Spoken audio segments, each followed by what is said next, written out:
Hello students, I am Kritika Pathak from Access Institute and today we are going to discuss another topic of the chapter body fluids and circulation. In the previous video, we had discussed about blood, the components of blood, the blood groups and various mismatching diseases named as erythroblastosis fetalis. We had discussed all those in detail in the previous video.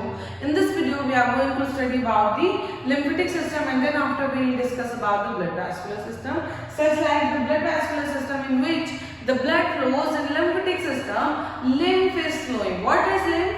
Lymph is the yellow color fluid that flows in the lymphatic system. As blood vascular system में blood vessels है जिसके अंदर blood flow करता है, तो lymphatic system में lymph vessels होती हैं, lymphatic vessels होती हैं जिसके अंदर lymph flow करता है. अब ये lymph है क्या? lymph एक ऐसा colorless tissue fluid है जिसके अंदर lymphocyte cells present होती हैं. ये लिम्फोसाइट सेल्स हमारी बॉडी को इम्यूनिटी प्रोवाइड करती हैं, एंटीजेंस के अगेंस्ट में ये फाइट कर रही होती है. ठीक है, तो जैसे कि ये डायग्राम दिख रहा है तो आपको कई सारे जैसे हम लोगों ने आर्टरीज और वेन्स देखे हैं सेम जिसमें ब्लड फ्लो करता है, तो वैसे ही ग्रीन वाले जो वेसल्स हैं इन्हें हम बोलेंगे लिम्फेटिक वेसल्स और इसमें लिम्फ फ्लो करेगा. ठीक है, लिम्फ वो टिश्यू है, वो फ्लूइड है, कलरलेस फ्लूइड है जिसके अंदर लिम्फोसाइट सेल प्रेजेंट होती हैं. वो लिम्फोसाइट सेल्स हमको इम्यूनिटी प्रोवाइड कर रही होती हैं अगेंस्ट वेरियस एंटीजेंस. और जब वो एंटीजेंस इंटरैक्ट होते हैं विद दैट लिम्फोसाइट सेल्स, तो वो इंटरैक्शन का जो जोन होता है, यहाँ पे आप हमको इस तरह से सर्कुलर ग्रैन्यूल लाइक स्ट्रक्चर्स दिख रहे होंगे, इन्हें हम बोलते हैं लिम्फ नोड्स. ठीक है, इसको हम बोलते हैं लिम्फ नोड्स और इसी लिम्फ नोड्स पे इंटरैक्शन होता है लिम्फोसाइट सेल्स का, एंटीबॉडीज का विद दी एंटीजन. और ये लिम्फोसाइट सेल्स प्रोड्यूस कहाँ होती है? हमारे बोन मैरो में, हमारे थाइमस में. इनको हम बोलते हैं प्राइमरी लिम्फोइड ऑर्गन्स. और बाकी जब ये प्राइमरी लिम्फोइड ऑर्गन्स मैन्युफैक्चर हो जाती हैं तो ये हमारे सेकेंडरी लिम्फोइड ऑर्गन्स में मैच्योरेशन के लिए जाती है. यहाँ पे आप ऑर्गन देख सकते हो, लिवर है, स्प्लीन है, टॉन्सिल्स है, अपेंडिक्स होता है, पेयर्स पैचेस होते हैं. इन सारे ऑर्गन्स में, सेकेंडरी लिम्फोइड ऑर्गन्स में जो ऑलरेडी मैन्युफैक्चर्ड लिम्फ सेल्स हैं जो कि प्राइमरी लिम्फोइड ऑर्गन से प्रोड्यूस हुई है, वो इस सेकेंडरी लिम्फोइड ऑर्गन्स में मैच्योरेशन के लिए जा रहे होते हैं. उन लोगों ने क्या अभी तक पढ़ा कि लिम्फेटिक सिस्टम में लिम्फ वेसल्स में लिम्फ नोड्स जो है वहां से ये लिम्फ जो है वो सर्कुलेशन का पार्ट बनता है, यानी कि मैन्युफैक्चर हुआ प्राइमरी लिम्फोइड ऑर्गन्स में, मैच्योर हुआ सेकेंडरी लिम्फोइड ऑर्गन्स में, आएगा ये लिम्फ नोड में और उसके बाद वो इंटरैक्शन होगा with the antigen and it will take part in the central circulation of the body. वही चीज लिखी हुई है कि जो फ्लूइड है जो हमारे बॉडी में इंटरस्टिशियल फ्लूइड का मतलब होता है जो टिश्यू और कैपिलरीज के बीच में जो फ्लूइड है उसे हम इंटरस्टिशियल फ्लूइड बोल रहे होते हैं. और ये लिम्फ सेल्स जब हमारे इन दो सेल्स के बीच में आ रहा है तो लिम्फ क्या है, जैसे ब्लड है ना, तो आर्टरीज और वेन्स के बीच में जब कोई मटेरियल एक्सचेंज होगा तो ब्लड कैपिलरीज से होगा.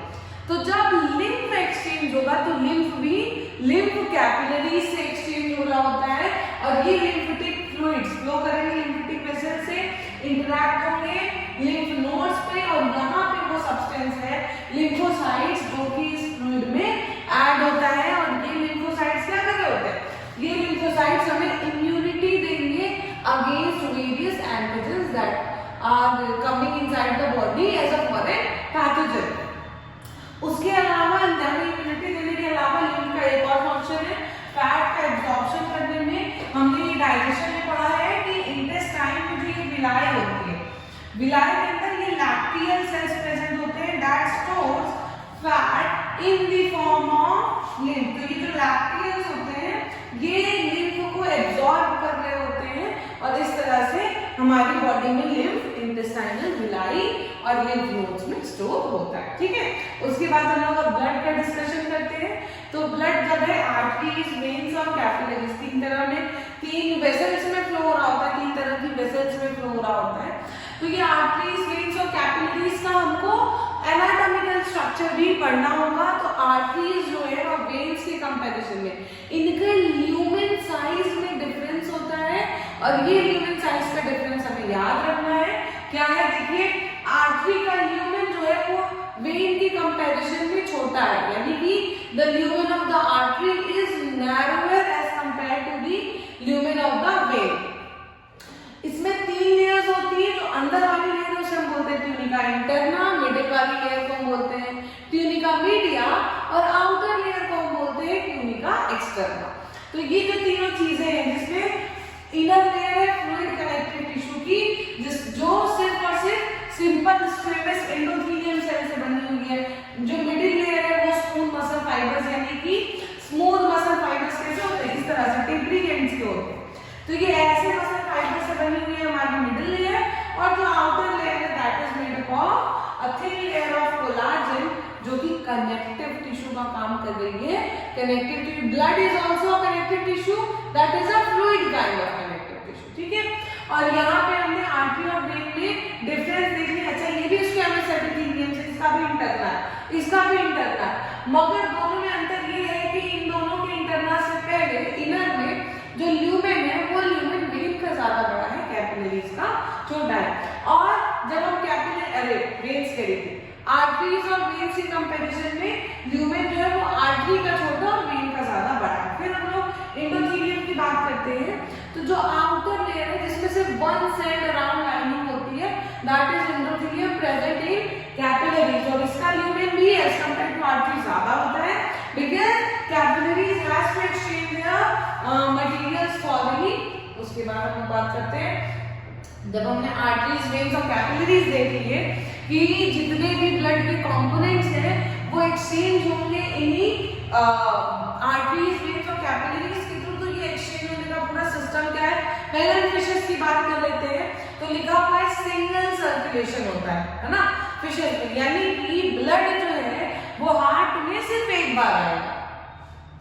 सारे बॉडी से ब्लड कैपिलरीज आती है डीऑक्सीजनेटेड ब्लड लेकर के हार्ट के पास, ठीक है।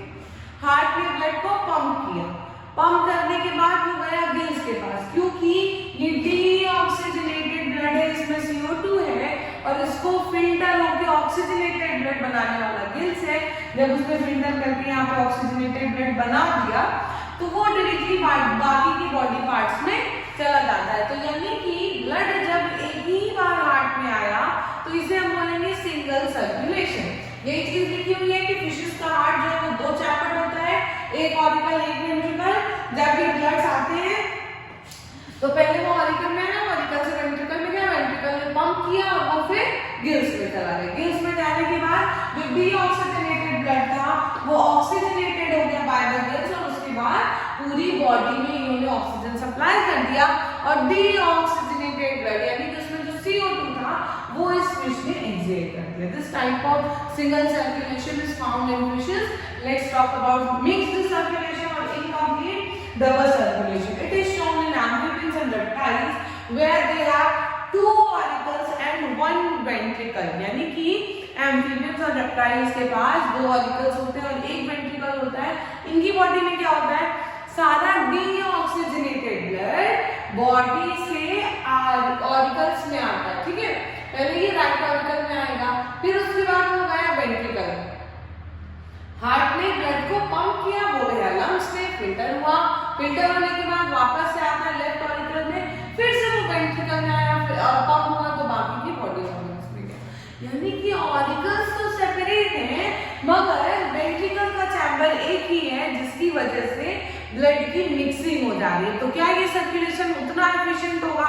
बिल्कुल नहीं, क्योंकि इसमें CO2 और ऑक्सीजनेटेड ब्लड, ये दोनों ब्लड्स की मिक्सिंग हो रही है। इसकी वजह से अडैप्टेशन के पॉइंट ऑफ व्यू से जब हम देखें तो एम्फीबियंस और reptiles as compare to birds and mammals they are not that much evolved. जैसे कि हम लोग इवॉल्व्ड है, हमें हाइबरनेशन या एस्टिमेशन में जाने की जरूरत नहीं पड़ती है क्योंकि हमारा मेटाबॉलिक रेट मेंटेन रहता है हमारा ब्लड वैस्कुलर सिस्टम की वजह से। मगर एम्फीबियंस और रेप्टाइल्स में ऐसा नहीं है, इनके में ब्लड की मिक्सिंग हो रही है ऑक्सीजनेटेड और डीऑक्सीजनेटेड ब्लड की। तो ये डिसएडवांटेज है उनके लिए कि उनके पास 4 चैम्बर्ड हार्ट नहीं है, जिसकी वजह से उन्हें ठंडी या गर्मी के दिनों में एस्टिमेशन या हाइबरनेशन में जाना होगा, ठीक है। तो ये क्या बातें लिखी हुई है कि रेप्टाइल्स और एम्फीबियंस में जो ऑक्सीजनेटेड ब्लड है वो फिल्टर करने के लिए 3 ऑर्गन्स प्रेजेंट है, गिल्स, लंग्स और स्किन। जब पानी में रहेगा तो गिल्स, जब हवा में कर रहे होते हैं, सॉरी ब्रीदिंग कर रहे होते हैं, अपने राइट ऑरिकल्स में वही जो साक्षी ने मैंने बात बताई कि ऑक्सीजनेटेड ब्लड आएगा वो राइट वेंट्रिकल में जाएगा, पंप होगा, बाकी के ऑर्गन्स में जाएगा, सॉरी लंग्स में जाएगा, लंग्स से फिल्टर होगा, फिर लेफ्ट ऑरिकल में आएगा, पंप होगा, फिर वापस से वो वेंट्रिकल के थ्रू होता हुआ सारे ऑर्गन्स में जा रहा होता है। तो ये यहाँ पे मिक्सिंग हो रही होती है क्योंकि एक ही वेंट्रिकल प्रेजेंट है, इसीलिए हम इसको बोल रहे हैं इनकम्प्लीट डबल सर्कुलेशन। सारे रेप्टाइल्स में इनकम्प्लीट डबल सर्कुलेशन नहीं होता है, crocodiles are the exception because crocodiles के पास 2 ऑरिकल्स और 2 वेंट्रिकल्स होते हैं, यानी just like apes and mammals, crocodiles also have 4 chambered heart। तो अब हम लोग 4 chambered heart यानी कि कंप्लीट डबल सर्कुलेशन की बात करने वाले हैं। तो 4 chambered heart में हमारे सर्कुलेशन की सर्कुलेटरी सिस्टम में क्या क्या प्रेजेंट होता है? पहले तो एक मस्कुलर हार्ट प्रेजेंट होता है, हार्ट के बाद यहाँ पे कई सारे आपको आर्टरीज और वेन्स की क्लोज्ड ब्रांचिंग दिख रही है, इसको हम बोल रहे हैं ब्लड वेसल्स। अभी हमने पढ़ा आर्टरीज, वेन्स और कैपिलरीज, और इन आर्टरीज, वेन्स और कैपिलरीज में क्या फ्लो होगा? ब्लड फ्लो होगा, that is a connective tissue. ठीक है, तो ये कनेक्टिव टिश्यू जो है वो आर्टरीज, वेन्स और कैपिलरीज के थ्रू फ्लो हो रहा है जब हार्ट में उसे पंप किया। तो हमें कुछ आर्टरीज के नाम पढ़ने हैं और एक वैस्कुलर नाम का ब्लड वेसल है जो कि ब्लड वेसल्स को ब्लड सप्लाई कर रहा है, उसका नाम वैस्कुलर है। और कुछ एक्स्ट्रा आर्टरीज का नाम आपको याद रखना है क्योंकि ये आर्टरीज कुछ स्पेसिफिक ऑर्गन्स तक ब्लड पहुंचा रही है, and those are the important organs of our body. तो अगर आपको सिर्फ आर्टरी का नाम देके पूछ ले तो आपको पता होना चाहिए कि वो कौन सी आर्टरी है जो कौन से पर्टिकुलर स्पेसिफिक ऑर्गन तक पहुंच रही है। तो पहला लिखा हुआ है coronary artery. Coronary artery is an artery that supplies blood to the heart wall. Then carotid artery, it supplies blood to the brain. Pilic artery that supplies blood to the diaphragm, and sciatic artery that supplies blood to the back or buttock muscles. ठीक है, तो ये सारे learn करने वाले points हैं, इसको आप लोग याद कर लेना। उसके बाद लिखा हुआ है पोर्टल सिस्टम के बारे में।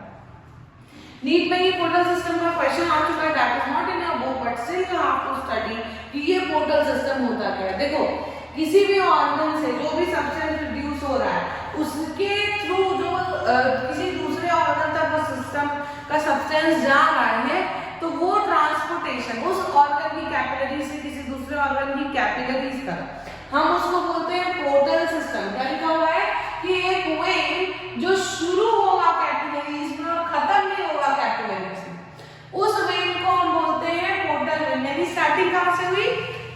कैपिलरीज से, फिर वेन है, वो वेन सब्सटेंस पहुंचाया और ले जाके कहां डाला? कैपिलरीज में। यानी कि आगे भी कैपिलरी और जिस ऑर्गन में वो डालेगा उसके लास्ट में भी कैपिलरीज। तो यही लिखा हुआ है कि पोर्टल वेन वो वेन है जो कि शुरू भी होगी कैपिलरीज से और खत्म भी होगी कैपिलरीज में। तो एक पोर्टल वेन क्या है? वो किसी ऑर्गन की कैपिलरीज से कोई सब्सटेंस जो है वो कलेक्ट करने के बाद किसी दूसरे ऑर्गन की कैपिलरीज में सब्सटेंस को पोर कर रही होगी। तो यही कैपिलरीज में सब्सटेंस को कलेक्ट करके पोर करना हम कहते हैं पोर्टल सिस्टम। तो हमें 2 तरह का पोर्टल सिस्टम समझना है। पहला है hepatic portal system. Hepatic word आपने हिपैटिक डक्ट, ऐसे में आपको पता चल रहा होगा कि लीवर से रिलेटेड कुछ है। तो यानी कि जो हमारे गैस्ट्रोइंटेस्टाइनल ट्रैक्ट है, पैंक्रियाज है, स्प्लीन है, वहां से ये सारे सब्सटेंसेस को कवर करके जो पोर्टल वेन है कैपिलरीज से लेते हुए इन सारे सब्सटेंसेस को जब लिवर में पोर कर रही है, लिवर में एग्जैक्टली नहीं, वो वेन कहाँ खत्म होगी? जहां से लिवर स्टार्ट होगा उसके पहले जो कैपिलरीज होगी उन कैपिलरीज में वो सब्सटेंस पोर हो रहा है, उसे हम बोल रहे हैं हिपैटिक पोर्टल सिस्टम। अब बात करते हैं हाइपोफेशियल पोर्टल सिस्टम क्या है? हाइपोफेशियल पोर्टल सिस्टम वो है जो हाइपोथैलेमस और पिट्यूटरी के बीच में ट्रांसपोर्टेशन का काम कर रहा होता है टू ट्रांसपोर्ट वेरियस हार्मोन्स। यानी कि अगर कोई हार्मोन है जो हाइपोथैलेमस से पिट्यूटरी तक जाना है तो हाइपोथैलेमस की कैपिलरीज से वो वेन ट्रांसपोर्ट करेगी और पिट्यूटरी की कैपिलरीज में वो सब्सटेंस पोर कर देगी पोर्टल वेन, इसीलिए हम उसको बोल रहे हैं हाइपोफेशियल पोर्टल सिस्टम। ठीक, अब हम अपने डबल सर्कुलेशन सिस्टम की ओर बढ़ रहे हैं। पहले हम लोग हार्ट का स्ट्रक्चर समझेंगे। हार्ट क्या है? हार्ट एक मीजोडर्मल ऑर्गन हो रहा है। तो 3 तरह के डर्मास होते हैं, एक्टोडर्म, मीजोडर्म, एंडोडर्म। तो जो मिडिल लेयर है मीजोडर्म, वहां से ये हार्ट जो है वो ओरिजिनेट होता है, दैट इज मेड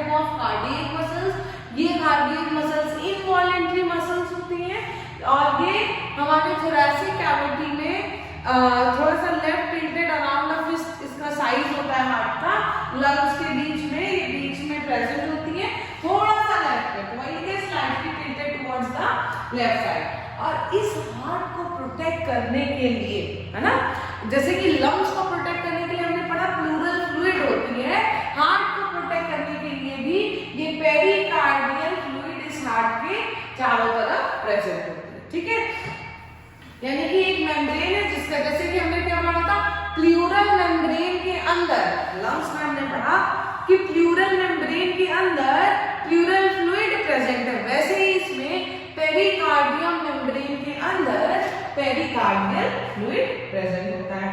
उसके बाद हम बात करते हैं कि हार्ट जो है वो 4 चैम्बर्ड हार्ट होता है, जिसमें ऊपर 2 ऑरिकल्स और 2 वेंट्रिकल्स होते हैं, बीच में जो ऑरिकल्स के बीच का सेप्टम एज इन वॉल, उसे हम बोल रहे हैं इंटर एट्रियल सेप्टम, जो वेंट्रिकल्स के बीच का सेप्टम है उसे हम बोल रहे हैं इंटर वेंट्रिकुलर सेप्टम, और जो ऑरिकल और वेंट्रिकल के बीच का सेप्टम है उसे हम बोल रहे हैं एट्रियो वेंट्रिकुलर सिस्टम, ठीक है, सेप्टम। तो वही सारी बातें यहाँ पे लिखा हुआ है, एट्रियो वेंट्रिकुलर सेप्टम, जो ऑरिकल और वेंट्रिकल के बीच का सेप्टम होता है। तो ये ऑरिकल और वेंट्रिकल के बीच के सेप्टम में हमें कुछ ऐसी वॉल्व दिखती हैं, जो वॉल्व क्या कहते हैं कि हार्ट को में जो ब्लड आया उस ब्लड को बैकफ्लो होने से बचाती है, यानी कि जब ब्लड यहाँ पे आ गया है फिर वेंट्रिकल में आया तो वापस से ऑरिकल में ना चला जाए, इसीलिए वॉल्व्स प्रेजेंट होती हैं। और वो वॉल्व्स क्या कर रही है, वो प्रिवेंट कर रही है कि ब्लड जो है वो इस तरह से बाहर की तरफ या पीछे की तरफ ना फ्लो हो जाए, ठीक है। तो जो राइट वेंट्रिकल और राइट ऑरिकल के बीच में वॉल्व प्रेजेंट है उसको हम बोलते हैं ट्राइकस्पिड वॉल्व, और लेफ्ट ऑरिकल और लेफ्ट वेंट्रिकल के बीच में जो वॉल्व प्रेजेंट है उसे हम बोलते हैं बाइकस्पिड वॉल्व या फिर मिट्रल वॉल्व। तो ये वॉल्व क्या कर रही है, वो हमारी ब्लड की बैकफ्लो को प्रिवेंट कर रही होती है, ठीक है। उसके बाद लिखा है कि जो पल्मोनरी आर्टरी और पल्मोनरी वेन, देखो वैसे तो सारी आर्टरीज ऑक्सीजनेटेड ब्लड कैरी करती है और वैसे तो सारी वेन्स भी ऑक्सीजनेटेड ब्लड कैरी करती है, मगर there is a exception in which pulmonary arteries carry oxygenated blood from lungs to pulmonary artery carries deoxygenated blood from heart to lungs, and pulmonary vein carries oxygenated blood from lungs to heart, ठीक है। तो pulmonary vein वो when है जो oxygenated blood carry करेगी, और pulmonary artery वो artery है जो deoxygenated blood कैरी करेगी। तो यही बात लिखी हुई है कि जो वॉल्व्स है, जो यहाँ पे पल्मोनरी आर्टरी और वेन से बोलेंगे वहां पे भी वॉल्व प्रेजेंट होती है, और उन वॉल्व का नाम है सेमीन्यूलर वॉल्व। तो ये वॉल्व क्या कर रही है, ये वॉल्व जो है वो प्रिवेंट कर रही है कि कोई भी ब्लड का बैकफ्लो ना हो। लिखा हुआ है कि जो सारे सेप्टम्स हैं वो दोनों चैम्बर्स में ये मतलब बता रहे हैं कि सब सेम साइड पे कनेक्टेड हो, और वॉल्व्स क्या बता रहे हैं, वॉल्व्स ये बता रहे हैं कि ब्लड जो है, ब्लड वापस से बैकफ्लो होके किसी दूसरे चैम्बर में फिर से ना चला जाए जहां से वो आया, ठीक है। तो हमें यही सारा सिस्टम जो है वो फिर से एक बार समझना होगा कि ये कैसे ब्लड का फ्लो हो रहा है। देखो क्या होता है कि एक जैसे कि हमने अभी पढ़ा कि वैसे तो सारी आर्टरीज जो है वो डीऑक्सीजनेटेड ब्लड कैरी करती है। तो ये सपोज करिए कि कोई सेल है जहां से हमने पढ़ा था रेस्पिरेशन में सारी सेल जो है वो रेस्पिरेशन में सारी सेल्स जो है वो ग्लूकोज को डाइजेस्ट करेंगी in the presence of oxygen और CO2 को प्रोड्यूस करेंगी, ठीक है। तो ये CO2 सारी सेल में प्रोड्यूस हुई, इसको लेके कौन जाएगा, छोटी छोटी वेन्यूल्स होती हैं, वो वेन्यूल्स मिलती हैं वेन से, ये वेन मिलेगी एक और बड़ी वेन से जिसका नाम है वीना कावा, ठीक है। अब ये वीना कावा 2 टाइप्स की होती है, पहला होता है सुपीरियर वीना कावा और दूसरा होता है इंफीरियर वीना कावा। तो ये जो ये सुपीरियर वीना कावा, ये सुपीरियर वीना कावा क्या करती है, ये सुपीरियर वीना कावा ब्लड को और डीऑक्सीजनेटेड ब्लड को लेके आती है from upper part of the heart, जैसे कि हमारा ऑक्सीजनेटेड ब्लड लेकर के आ रही है हार्ट को, वो रहेगी ये सुपीरियर वीना कावा। और सुपीरियर मतलब ही ऊपर साइड से, ठीक है, ऐसे याद करना ऊपर ऊपर, तो याद हो जाएगा हार्ट के ऊपर जो ऑर्गन्स है उनको लेके जाएगी ये सुपीरियर वीना कावा, और हार्ट के नीचे साइड जो ऑर्गन्स है, यानी कि जैसे सपोज हमारा 4 लिम्स है, हमारा गैस्ट्रोइंटेस्टाइनल ट्रैक्ट है, तो यहाँ से जो डीऑक्सीजनेटेड ब्लड लेके आएगी वो लेके आएगी इंफीरियर वीना कावा।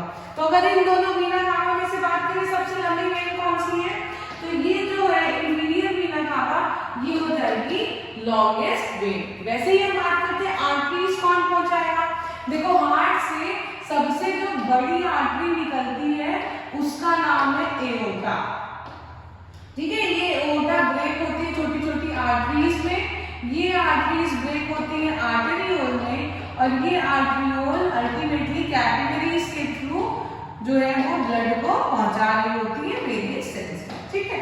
तो ये इस तरह से सेल्स में जो है वो ऑक्सीजन पहुंच जाएगा। ये लोग ऑक्सीजन कैरी कर रहे थे और ये CO2 कैरी कर रहे हैं, ठीक है।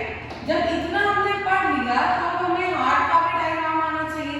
हार्ट हमें कैसे बनाना है, हार्ट हमने पढ़ा एक 4 चैम्बर्ड स्ट्रक्चर है, तो आप इस तरह से पहले एक बना लो, एक V बनाओ फ्री हैंड में, बीच से सेप्टा बना दो, और ये सेप्टम में अब हमें इसकी नाम देखो, ये वाला हमारा राइट हैंड है, तो इसका जस्ट ऑपोजिट कोई पर्सन होगा तो उसका राइट ये वाला, तो ये हो गया राइट ऑरिकल, ये हो गया राइट वेंट्रिकल, फिर उसके बाद ये लेफ्ट ऑरिकल,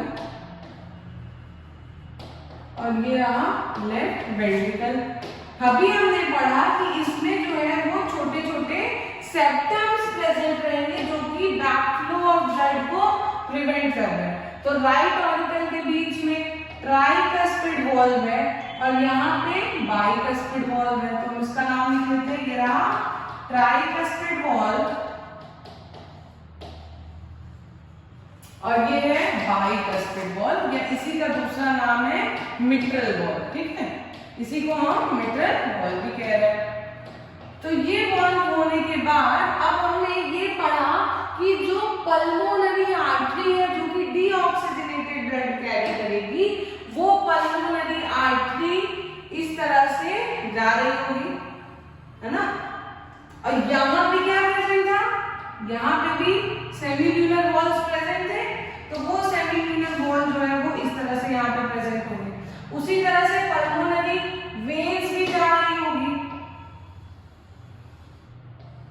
हार्ट लंग्स के पास, वहां से लंग्स से आ रही होगी, तो यहाँ पे भी ये पल्मोनरी वेन से भी पहले क्या प्रेजेंट है, ये दोनों सेमील्यूनर वॉल प्रेजेंट, सेमील्यूनर वॉल प्रेजेंट। तो पहले स्टार्टिंग में हम लोग सारे ऑर्गन से शुरू करते हैं, तो सारे ऑर्गन्स में जो ब्लड लेके आया वो था वीना कावा। इसने क्या किया, CO2 वाला ब्लड दिया इस राइट वेंट्रिकल को, इसने अपना CO2 वाला ब्लड दिया, राइट वेंट्रिकल से सारा CO2 वाला ब्लड, सॉरी राइट ऑरिकल से सारा CO2 वाला ब्लड इस तरह से राइट वेंट्रिकल में आ गया। तो उसके बाद ये ऑरिकल्स के पास जो ट्राइकस्पिड वॉल थी ये क्लोज हो गई, क्योंकि इससे पहले राइट वेंट्रिकल कॉन्ट्रैक्ट करता है, पीछे चला जाता, तो ये बंद हो गया, ठीक है। ये ट्राइकस्पिड वॉल अभी बंद हो गया। अब ये राइट वेंट्रिकल्स में जब तक ब्लड आ रहा था तब तक ये सेमील्यूनर वॉल क्लोज था, लेकिन जब सारा ब्लड आ गया ट्राइकस्पिड वॉल बंद हो गई, तो अब ये राइट वेंट्रिकल ने ब्लड को पंप किया और ये ब्लड पंप हो करके इस तरह से सारा CO2 वाला ब्लड कहाँ पे गया, हम एक छोटा सा लंग्स बना दे रहे हैं जहाँ पे ये CO2 वाला ब्लड पहुंचा, ठीक है। यहाँ पे ये CO2 वाला ब्लड आ गया, ये इस तरह से ये CO2 लेके आया, यहाँ पे इसने फिल्टर किया, एल्कलाइज थी, CO2 एक्सचेंज हुआ, अब ये O2 वाला ब्लड ले करके जाएगी ये पल्मोनरी वेन, ठीक है। ये पल्मोनरी वेन जो है वो O2 वाला ब्लड ले करके आएगी इसमें लेफ्ट ऑरिकल में। ये क्या हो गई, ये हो गई पल्मोनरी वेन जो कि O2 वाला ब्लड लेकर के आएगी और ये कौन था, ये वीना का हुआ था, लेके कौन गया था, ये गई थी पल्मोनरी आर्टरीज, ब्लड लेकर के गई थी, ठीक। ये रही पल्मोनरी आर्टरीज जो करके ब्लड लेकर के गई थी और लेके आई पल्मोनरी में लेफ्ट ऑरिकल में। जब ये लेफ्ट ऑरिकल में लेके आई तो सारा ब्लड अभी इसमें, अब ये ऑक्सीजनेटेड ब्लड लेफ्ट ऑरिकल से जब नीचे साइड आया तो उस टाइम तक ये ओपन था और सेमिन्यूलर वॉल्व क्लोज था, मगर जब सारा ब्लड आ गया तो ये बाइकस्पिड वॉल्व क्लोज हो गई, ताकि ब्लड वापस से ऑक्सीजनेटेड ब्लड उधर ना चला जाए जब वेंट्रिकल ये पंप करेगा। जब वेंट्रिकल ने पंप किया, सेमिन्यूलर वॉल्व ओपन है, तो ये सारा ब्लड जो है, ये क्या बनाया मैंने, एओर्टा बनाया। ये सारा ब्लड एओर्टा के थ्रू बाकी के सारे बॉडी ऑर्गन्स में पहुंच जाएगा और इस तरह से होता है डबल सर्कुलेशन।